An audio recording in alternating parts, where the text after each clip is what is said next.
सबसे पहले मैं आपको 2012 में ले जाना चाहता हूं, जब हमारी सरकार जब उत्तर प्रदेश में चुनाव हुआ था 2012 में, और हमने अपने इलेक्शन मैनिफेस्टो में चुनाव लड़ा था विकास के नाम पर। विकास के नाम पर स्वास्थ्य, उत्तर प्रदेश में जितनी भी हम फैसिलिटीज मुहैया करा सकते हैं उन सब चीजों के लिए, और सबसे बड़ा हमारा एजेंडा था विकास।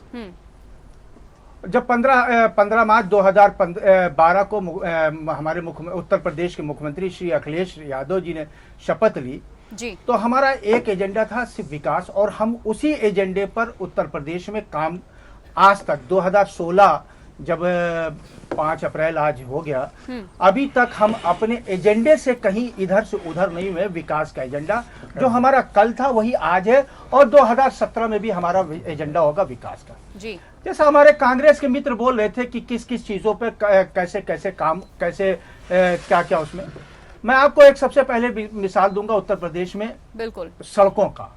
सड़कों का जाल उत्तर प्रदेश में जिस तरह से बिछा है ये एक इतिहास है।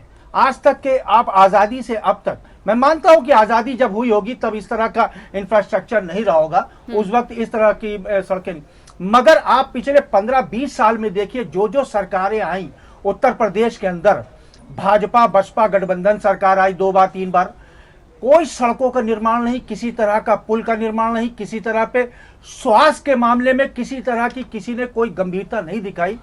कांग्रेस के मित्र हमारे स्वास्थ्य की बात कर रहे थे, केंद्र में आपकी सरकार पिछले 50 साल रही, गोरखपुर में मेनिंजाइटिस जिसको कहते हैं दिमागी बुखार, जिससे हजारों लोग मर गए, हजारों बच्चे मर गए बेचारे। आपने काम क्या किया? हमने तो कम से कम, मैं ये नहीं कहूंगा कि उत्तर प्रदेश की जनता ने हमको काम के लिए चुना है, हमारा फर्ज है उस जनता के काम को अमल में लाना। हमारा काम है उनकी जो सहूलियतें उनको प्रदान करना। हम उनके लिए काम करते हैं, हम जनता के लिए सरकार, जनता ने हमको सरकार को चुन के भेजा है, तो हमारा फर्ज बनता है कि हम उनके कामों को करें और उनकी आकांक्षाओं पर हम खरा उतरने का प्रयास करते हैं। हम उसमें उतर भी रहे हैं।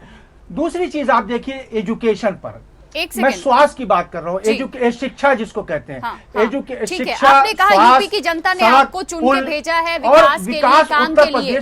यूपी की जनता में महिलाएं भी शामिल है, महिलाओं के लिए क्या कुछ किया आपने? लॉ एंड ऑर्डर कितना आपके हाथ में रही जब सीएम अखिलेश यादव की जो सरकार है और उनका जो कार्यकाल रहा है उस दौरान यूपी की महिलाओं पर कितनी अत्याचार कितना हुआ है, और आए दिन रेप जैसे, छेड़खानी जैसे मुकदमे दर्ज होते रहते हैं, महिलाएं इससे त्रस्त होती है, उनके लिए क्या किया है आपने?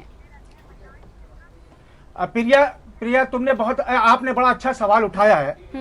अब आप देखिए, मैं आपको लखनऊ में 2 महीने के अंदर 6 घटनाओं की जिक्र करूंगा आपके चैनल के माध्यम से, जिसको करोड़ों लोग देख रहे हैं। जी।